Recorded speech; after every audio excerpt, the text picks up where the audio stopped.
Hadirin yang dimuliakan oleh Allah Subhanahu wa taala, dalam pertemuan yang lalu kita bahas tentang assalam. Bagaimana cara yang dianjurkan? Apa arti daripada salam? Dan itu kita bahas tuntas dalam pertemuan kita yang beberapa waktu lalu. Dan di sini dibahas sekarang oleh Sayyidina Al-Habib Abdullah bin Ali Al-Haddad tentang hal yang lain. Apa itu? Wa 'alaika bi tashmit al-'atis idza hamid wa idza lam yahmad fadhakkirhu bi qaulika alhamdulillah. Di antara hak muslim yang wajib kita tunaikan adalah kalau kita dapetin ada saudara kita bersin, ya saudara kita yang muslim bersin, hendaknya kita doain dia kalau dia ngucapin alhamdulillah. Jadi gini, kalau ente bersin, kalau kita bersin, ya, maka hendaknya dianjurkan kita mengucapkan alhamdulillah. Dan teman kita yang ada di samping kita ketika ngedengar kita ngucap alhamdulillah, maka dia dianjurkan untuk mendoakan kita. Apa itu? Yarhamkallah, ya Allah, yarhamukallah. Jelas? Yarhamukallah. Nah, begitu saudara kita atau teman kita mendoakan kita, kita juga balas doanya. Yahdikumullah wa yuslih balakum. Jelas. Itu sunnahnya kayak begitu, dan itu hak setiap muslim untuk ditunaikan. Ya. Paham? Makanya Rasulullah SAW mengatakan khamsun min haqqil muslim 'alal muslim raddut tahiyyah wa ijabatud da'wah wa tashmitul 'atis idza hamidallah. Mendoakan orang yang bersin ketika dia mengucap alhamdulillah. Nah, sekarang ada pertanyaan, Beb, kalau dia bersin tapi dia enggak ngucapin alhamdulillah, enggak kita enggak wajib untuk mendoakan dia dengan yarhamkallah. Enggak wajib sebab dia enggak mengucapkan hamdalah. Tapi dianjurkan untuk ingetin dia. Ayo, ingat ucapin alhamdulillah. Bagaimana caranya? Dia bersin, dia diam aja bilang alhamdulillah, baru dia ngucap alhamdulillah. Kita ini ya, jangan terbalik. Dia enggak hamdalah, dia enggak ucapin alhamdulillah, kita yang ingetin dia, dia yang alhamdulillah. Jangan terbalik gitu. Kita ingetin dia. Dia ngucap alhamdulillah, baru kita kasih haknya. Jelas? Wa hadha sunnah. Ajaran Rasulullah sallallahu alaihi wasallam. Sebab orang tuh bersin sebenarnya, ya, bersin pertama dan kedua itu adalah nikmat dari Allah Subhanahu wa taala, dan dia dapat menetralisir banyak penyakit. Makanya kita dianjurkan ketika bersin untuk mengucapkan alhamdulillah. Nah, terkadang berapa banyak di pembuluh darah kita yang mampet dengan bersin, ya, lancar lagi, subhanallah. Naam. Subhanallah.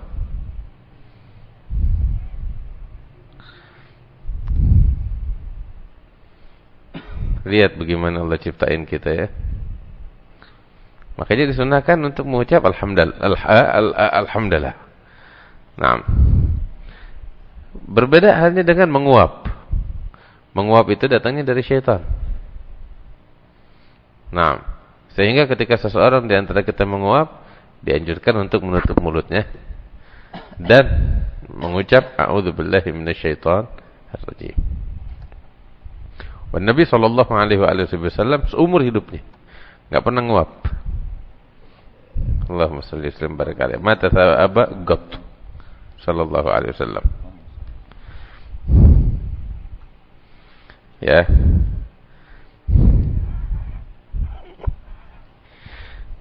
Kemudian kalau ini sudah jelas, sudah faham, disebutkan lagi wala tadkhul ala baiti ghairik hatta tasta'dzin. Awalan fa in ista'dzanta thalathan falam yu'dzan lak fala tu'idul isti'dzan wa idza nadaka muslim fa'jifu bitalbiyah. Gimana tuh? Kita dianjurkan jangan kita masuk ke rumah orang lain nyelonong begitu aja. Enggak boleh. Ya. Masuk ke rumah orang lain nyelonong aja, enggak boleh.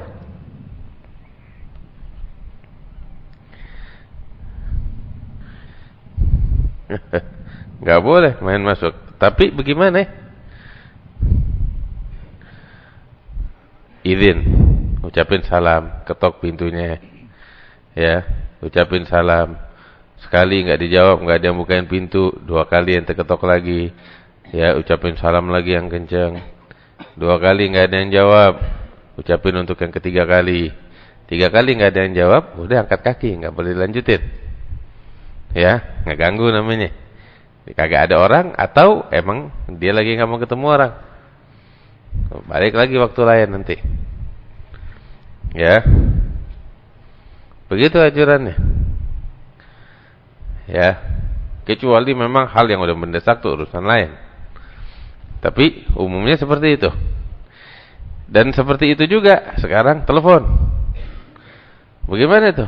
Ente telepon, sekali nggak diangkat, telepon lagi yang kedua kali, nggak diangkat juga, 3 kali telepon, nggak diangkat juga, 3 kali udah selesai deh, cari waktu lain. Kecuali kalau memang hal mendesak tuh urusan lain lagi, pengecualian. Tapi secara umum telepon juga kayak begitu sekarang, 3 kali, ya.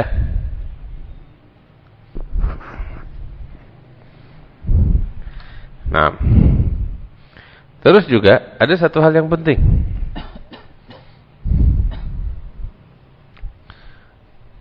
Jangan, kan tadi diajarin, jangan kita masuk ke rumah orang nyelonong tanpa izin. Diizin masuk, tafadhal, masuk.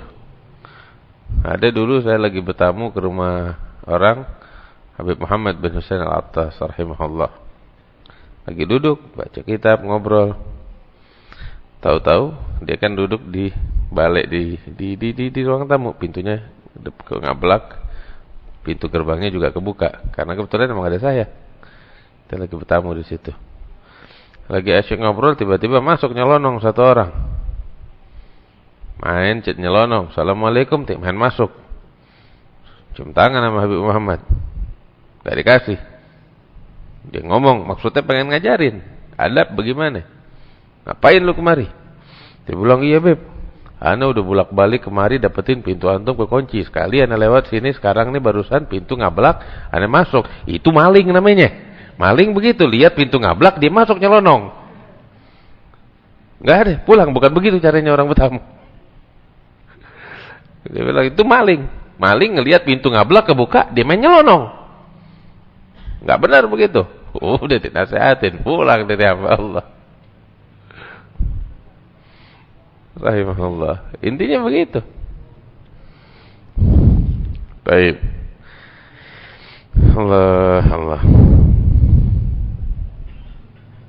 Kemudian juga hal yang penting, sebelum kita diizinkan untuk masuk, ya, mata kita pun jangan ngelihat ke dalam rumah. Makanya itu kita diajarin ketika berdiri di pintu orang untuk ngetok pintu atau bertamu, bukan berdiri pas depan pintunya sehingga ngelihat ke dalam. Nggak boleh begitu. Tapi berdiri di samping, ya, dan tidak menghadap dan melihat ke dalam, nunduk ke bawah, ketok pintu. Kalau emang dibukakan juga jangan ngelihat ke dalam sebelum diizinkan. Nabi ngajarin begitu. Sampai beliau bilang, "Innama ju'ilal isti'dzanu lin-nazar." Izin itu diberikan izin supaya kita ngelihat. Ini kan hal pribadinya orang. Enggak semua hal ini mesti tahu.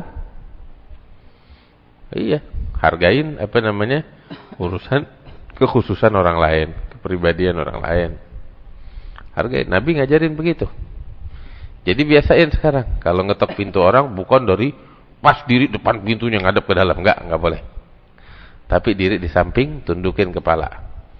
Dia udah buka, dia keluar pun dia nggak boleh lihat ke arah dalam sebelum diizinin. Hukumnya dosa kalau nggak. Itu ente nggak punya hak untuk ngelihat ke dalam. Jelas. Kadang ada orang perempuan, ada keluarganya, ada ini, ada itu yang nggak mau dilihat sama orang. Jelas. Belum dipersilahkan masuk, ya tidak di luar. Jelas. Ini ada Nabi Shallallahu Alaihi Wasallam yang beliau ajarkan. Kemudian di sini juga disebutkan tentang Oh, ada lagi yang luput dari saya. Pernah Nabi SAW lagi jalan, ngelihat ada anak kecil lagi nangis di pinggir jalan. Nabi tanya, kenapa kau nangis di pinggir jalan? Iya, saya ini seorang pembantu atau budak kecil perempuan. Majikan saya nyuruh saya belanja ke pasar, tapi duitnya hilang. Akhirnya ayo di sini, ayo belanja, diantri nama Nabi. Apa yang sudah dibelanjain, Nabi yang keluar dibelanjain. Udah selesai belanja, ayo silakan pulang. Pulang nih hamba Allah nih anak kecil. Nabi selesaiin urusannya, balik dapetin nih anak dengan belanjaannya masih nongkrong di jalanan nangis. Tanya, oh kenapa nangis, kan tadi udah dibelanjain. Masih nangis. Iya, saya takut dimarahin sama majikan saya. Kenapa, kan udah belanja selesai. Iya, cuman datangnya telat. Ya udah, sini ana yang anterin. Di mana rumahmu? Itu di ujung jalan. Dianterin sama Nabi Muhammad SAW, digandeng. Begitu sampai depan pintu rumah, begitu dari ujung jalan, pemilik rumah nih udah ngintip, wah ada Nabi Muhammad lagi ngegandeng pembantu kecil kita. Udah, ujung jalan, mana rumahnya tuh yang paling ujung. Ketok sama Nabi Muhammad sambil ngucapin Assalamualaikum. Nggak ada yang jawab. Padahal ada orang di dalamnya. Ucapin lagi Assalamualaikum.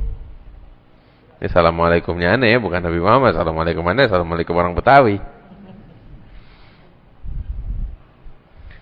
Assalamualaikum gitu. Kan orang Betawi gitu kita. Nabi Muhammad keren nggak kayak gitu. Ucapin Assalamualaikum kedua kali, nggak ada yang jawab. Yang ketiga kali Assalamualaikum. Ya, baru dijawab sama dia orang. Waalaikumsalam ya Rasulullah. Udah, bukain pintu. Nabi bilang, nih ente punya pembantu kecil begini-gini ceritanya. Ya, sekarang anda datang antar dia ya Rasulullah. Kita nggak bakal marah sama nih pembantu. Bahkan berkat dia, ente datang kemari. Bawa keberkahan bakal kita. Ini sekarang jadi apa namanya? Pembantu istimewanya kita nih, nggak sembarangan dia. Yang datengin bawa berkah kemari. Akhirnya Nabi nanya, kenapa anda dari tadi ngucapin salam sekali, dua kali nggak dijawab, begitu tiga kali baru. Iya Rasulullah, kita dengar kok dari awal. Bahkan dari engkau berjalan tuh, dari ujung jalan kita udah lihat. Terus kenapa? Dia bilang, iya kita sengaja. Kenapa? Ucapan salammu tuh biar bawa berkah. Makin banyak ucapan salammu, makin banyak berkah yang masuk ke rumah kita. Itu ketiga baru kita jawab. Jadi nggak apa engkau kabur nantinya. Allahumma shalli wa sallim barik alaih. Taib. Terus juga di antara adab Nabi SAW beliau ngajarin, ya, kita diajarin tuh ngetok pintu orang atau ngucapin salam tuh ngucapin Assalamualaikum, bukan sepada, enggak. Itu sepada zaman Belanda udah habis.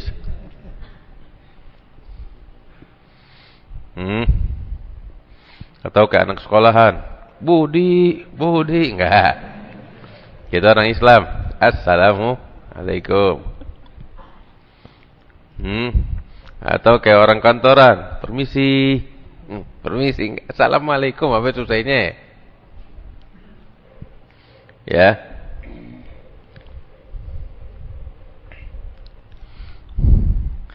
Permisi itu kalau udah dibukain pintu mau masuk, permisi baru. Tapi ngetok pintu, ngucapin salam. Dibukain, ya, disilakan masuk baru permisi. Salamnya bel. Salamnya bel juga. Bel 3 kali.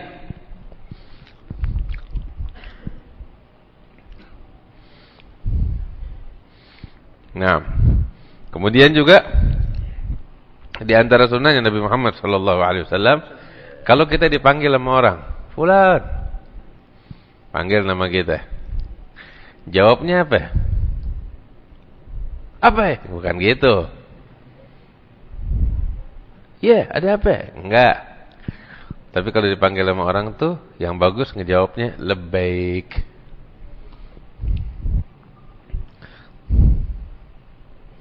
Labbaik. Tahu gak artinya labbaik itu apa?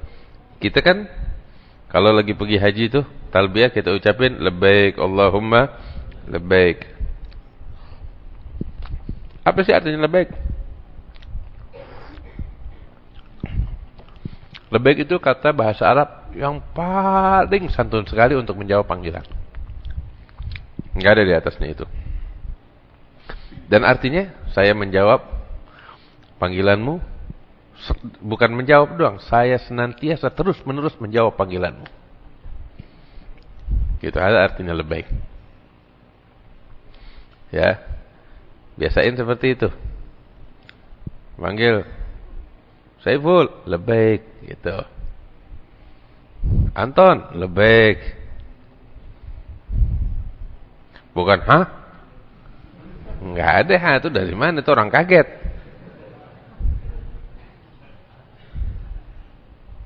Itu orang kaget. Bukan hah. Tapi ucapin labbaik.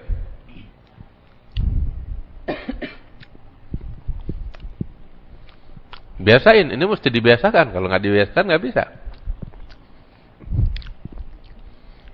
Atau dengan bahasa yang bagus, yang nggak bisa bahasa Arab yang semacam itu, bahasa Indonesia, tapi yang santun, yang sopan. Nabi pun terkadang nggak menjawab panggilan orang dengan labbaik,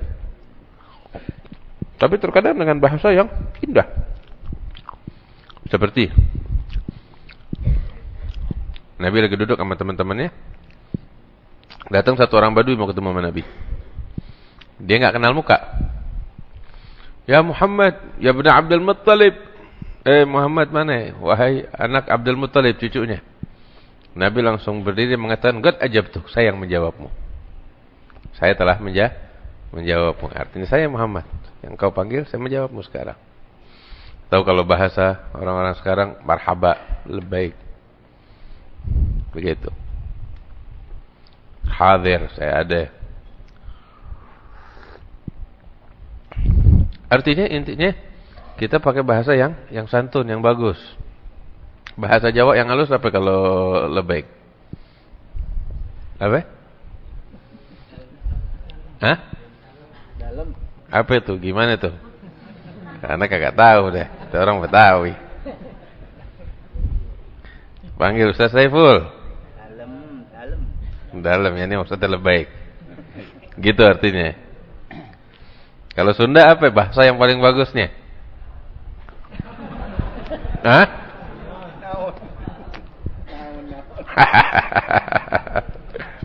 Naon itu artinya apa kan? Iya. Cuman itu bahasa yang paling bagus, bukan? Hah? Apa? Apa? Kulan, itu bahasa yang paling bagus tuh. Baik, sekarang kita kembali ke orang Betawi. Orang Betawi gimana tuh kalau menjawab panggilan yang bagus? Bahasanya.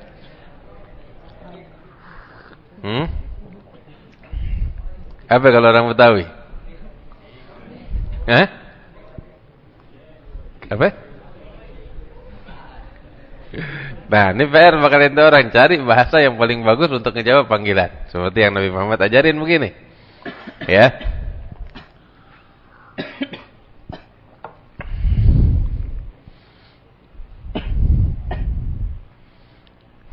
Kalau orang keraton ngejawab panggilan apa gimana tuh? Dalam doro. Hah? Dalam doro. Dalam doro gitu. Walhasil intinya ketika kita dipanggil kasih tuh perhatian besar, jawaban yang santun, yang penuh dengan penghormatan. Nabi dulu gitu. Kalau dipanggil oleh orang, beliau bilang labbaik. Terus ngadep ke orang tuh.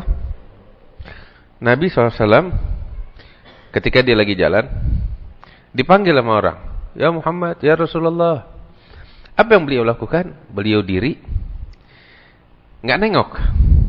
Tapi apa? Beliau menghadap dengan seluruh badan beliau kepada orang tersebut. Dan mengucapkan labbaik. Kalau kita kan sambil jalan labbaik, ada apa? Gitu, sambil jalan. Nabi nggak gitu. Beliau berhenti, beliau ngadep dengan seluruh tubuh beliau. Bukan cuma nengok. tapi menghadap kepada orang yang memanggilnya dengan seluruh tubuhnya dan mengucapkan labbaik. Nah, kira-kira orang digituin bagaimana tuh? Masya Allah, ini perhatiannya luar biasa, sopan santunnya, akhlaknya. Dan Nabi SAW begitu.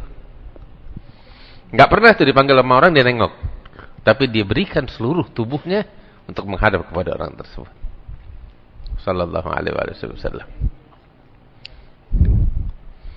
Nah, yang kayak begini mesti kita contoh nih. Kecil tapi pengaruhnya besar. Syekhna Al-Imam Al-Qutb Al-Habib Abdul Qadir bin Ahmad As-Saghaf begitu. Tiap dipanggil orang selalu tuh dengarnya kita labbaik dengan suara beliau yang apa sih namanya, yang berat begitu, tapi penuh dengan penghormatan, penuh dengan perhatian. Walaupun terkadang yang manggil beliau anak kecil, beliau kasih perhatian yang lebih. Allah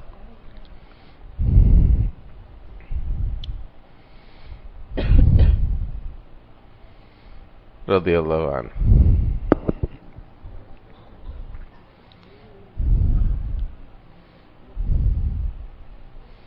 Taib. Kemudian di antara ajaran dan akhlaknya Nabi Muhammad sallallahu alaihi wasallam, wa idza da'aka ila ta'ami fala tatrukul ijabah illa li'udhrin syar'i. Nah, kita kalau diundang makan sama orang, selama kita ada kesempatan, ada waktu, jangan ditolak. Dan Nabi sallallahu alaihi wasallam begitu. Menjawab atau memenuhi undangan makan orang, walaupun kata Nabi Muhammad SAW, walaupun anda cuma diundang makan nikmatin sop kaki, bukan sop kaki, al-qura, ya, al-qura tuh daging kambing bagian kakinya, gitu. Jadi ini sop kaki kambing itu juga makanannya Nabi. Ya cuman masakannya mungkin nggak sampai kayak kita kali ya. Tapi intinya dulu sahabat juga bikin sop kaki. Sehingga Nabi SAW bilang di hadis, "Lau du'itu ila qura'in la ajabtu." Kalau aku diajak makan, dipanggil, diundang makan, walaupun hanya makanannya kaki kambing, ya, Anda bakal jawab panggilannya, akan aku penuhi. Rasul SAW begitu. Dulu kakek kami Al-Habib Muhammad bin Ali bin Abdurrahman Al-Habsyi itu paling demen ngundang orang makan. Gak ada acara, gak ada apa. Gak ada acara, gak ada apa.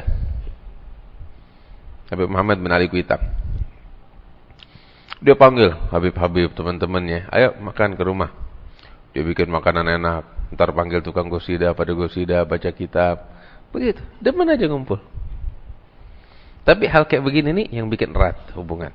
Gak ada apa-apa, undang makan. Ya.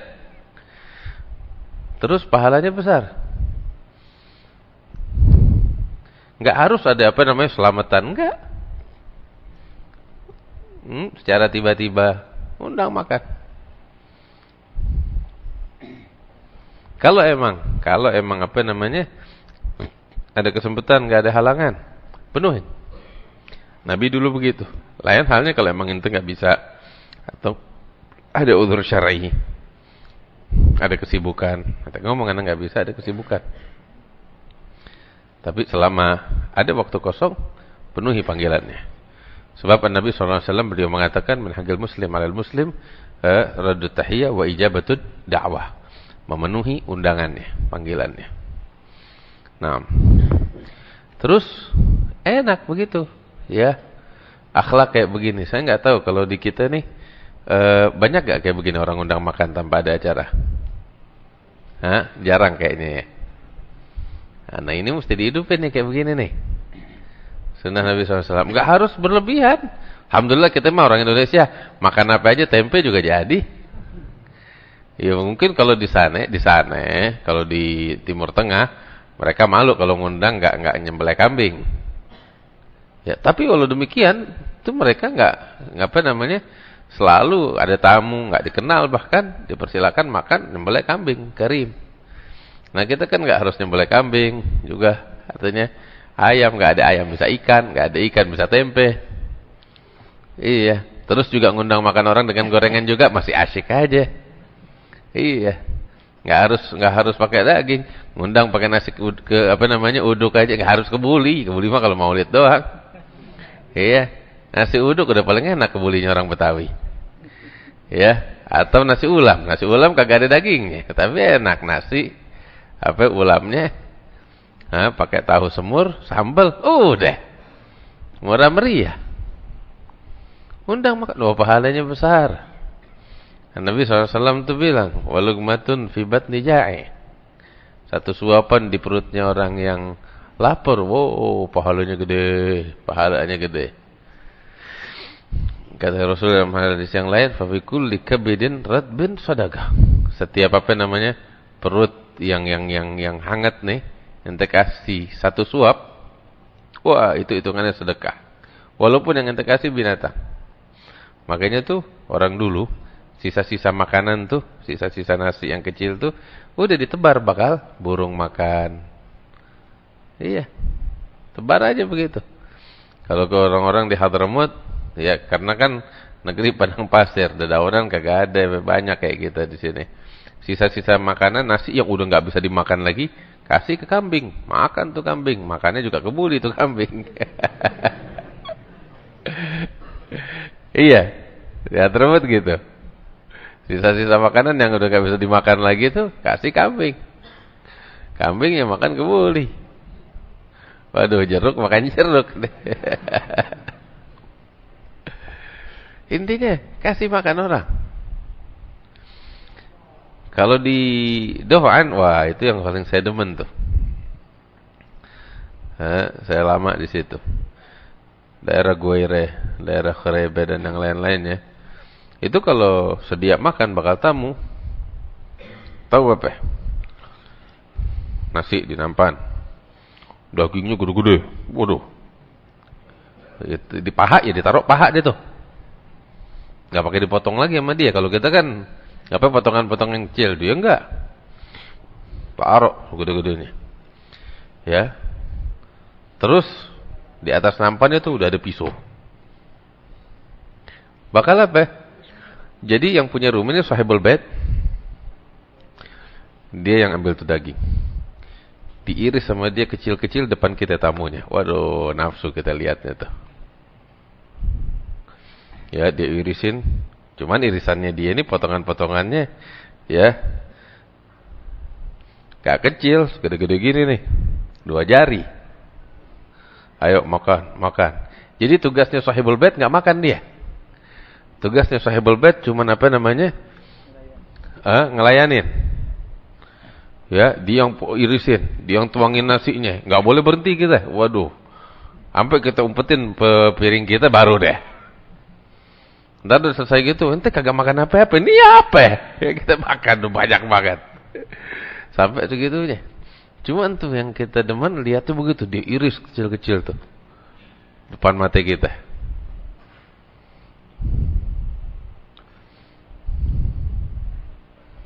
Allah, hada al-karam. Dia ngobrol sama kita, ajak ngobrol. Ini daging terus dia yang potong, dia yang iris. Ntar dia yang tuangin. Allah yarham, saya punya abah saya juga dulu begitu, Habib Novel. Paling demen sama tamu. Tamu kalau udah masuk ke rumahnya nggak boleh keluar kalau belum makan. Abah dulu begitu. Siapa aja, ate preman. Datang ke rumah dia ngeluh ada masalah gini, makan dulu sono ke dalam. Makan. Apa yang ada? Sebelumnya dulu Habib Salim Jindan juga begitu. Ya, kadang dia jalan pergi ke undangan ada maulid. Pulang udah tengah malam, belum makan nih.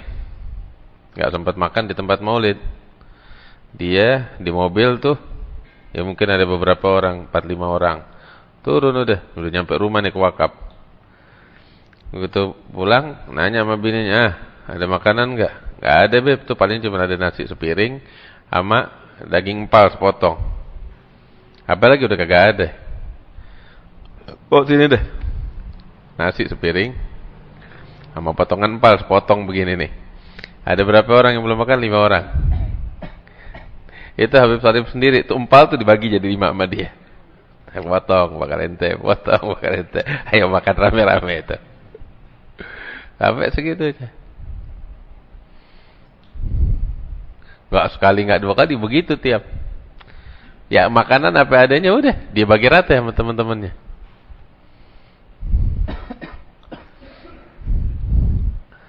Sekali dia sama rombongannya nih, kaumnya nih, anak-anak muda. Lalu Habib Salim Jindan paling demen tuh jalan, ya, yang ikut sama dia anak-anak muda semua. Kaumnya dia. Sekali lagi hadir maulid di mana?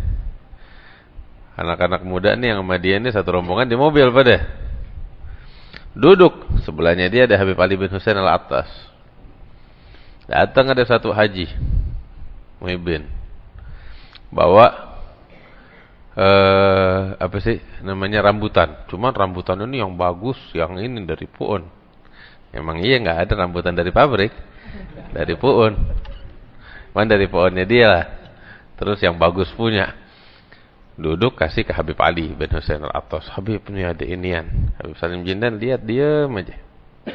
Ya, ini haji datangnya ke Habib Ali. Habib Ali sebelahnya dia.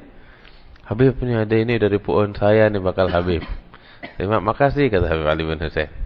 Pulang nih haji. Begitu udah keluar, Habib Salim main ambil aja bawa sini tuh. Bilang sama Habib Ali bin Husain sahibnya, tuh haji salah ngasih. Mestinya ngasihnya ke aneh. Diambil udah sama Habib Salim. Habib Ali diam aja. Ya sahibnya tahu ridhonya. Tuh haji dia salah ngasih, mestinya dia kasih ke aneh, cuman salah ngasih ke ente. Dia kira itu aneh. Gitu. Udah diambil sama Habib Salim Jindan. Dia diri, dibawa kemana? Ke mobil. Kaumnya di situ tuh anak-anak muda. Nih lo pada makan beramai-ramai tuh. Dia pada makan. Duduk lagi Habib Salim, dia enggak makan. Dia enggak makan, dia bagi sama orang-orangnya yang belum pada makan. Nah, dia bagi bakal orang-orang yang belum pada makan. Habib Ali cuma senyum aja udah ketawa. Cuman intinya tuh orang dulu demen ngasih makan orang. Demen. Karena kemarin saya dapat cerita tentang Habib Salim Jindan. Habib Salim dulu waktu hidupnya kan keras kalau ceramah. Wah, musuh bebuyutannya dia tuh Ali Sadikin. Ali Sadikin, wah, anak kira orang-orang tua tahu deh. Ali Sadikin zaman itu bagaimana? Habib Salim di atas mimbar, waduh, terus nggak ngomong di belakang kayak orang sekarang, nggak. Ada Ali Sadikinnya dia ngomong di atas mimbar, waduh habis deh.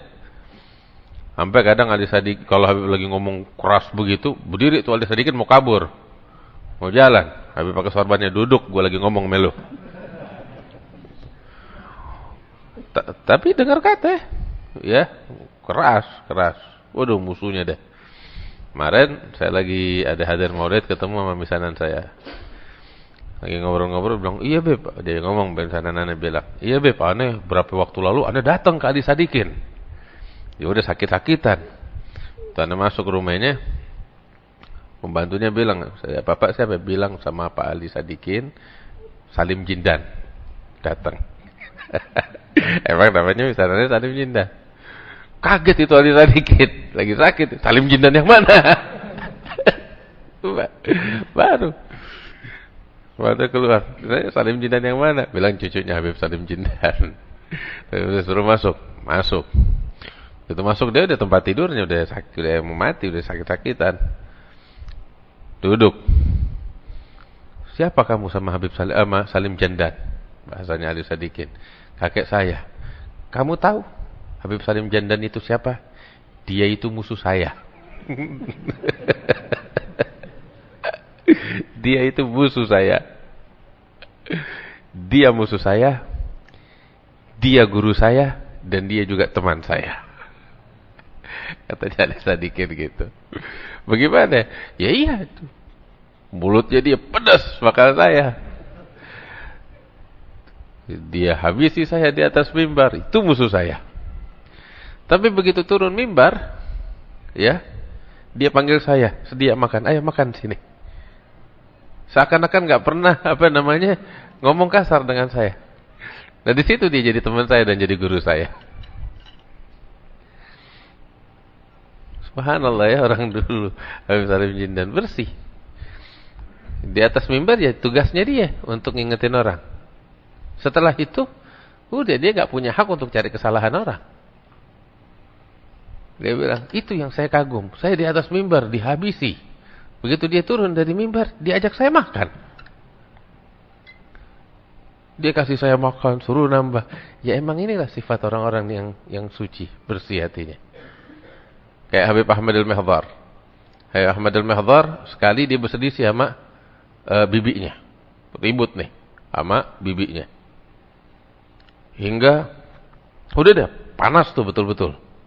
Satu kali, ini lagi masih panas nih. Habib Ahmad al-Mihdhar pergi ke masjid mau sholat duhur. Usai sholat duhur, mau pulang ke rumah. Dari masjid lewatin rumah bibinya. Begitu lewat depan pintu rumah bibinya kebetulan lagi masak enak. Nyium baunya. Wah, enak nih. Habib Ahmad al-Mihdhar. Cuman kan dia lagi cekcok nih sama bibinya. Dia ketok pintunya. Gedor. Assalamualaikum. Dari atas rumah sono, orang-orang sono bertingkat. Ngelongok bibinya tuh dari jendela. Siapa? Ana Ahmad al-Mihdhar. Ente ngapain? Kan kita lagi ribut. Dia bilang. Kata bibinya nih, dia bilang gitu. Bibi. Ribut. Cuman sekarang ada mau makan nih, makanan enak nih. Nggak bisa disia-siakan. Kita tetap ribut. Masih perselisihan tetap. Cuman nih sekarang mana mau makan sini, enak nih.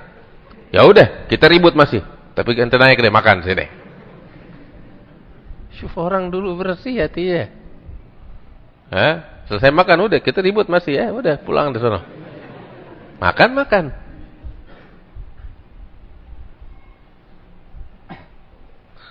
Sifat kayak begini yang kita mau. Sifat bersih hati, polos, tulus, nggak nyimpen, nggak ada dendam. Ya kadang bolehlah mulut pedas, ya namanya manusia.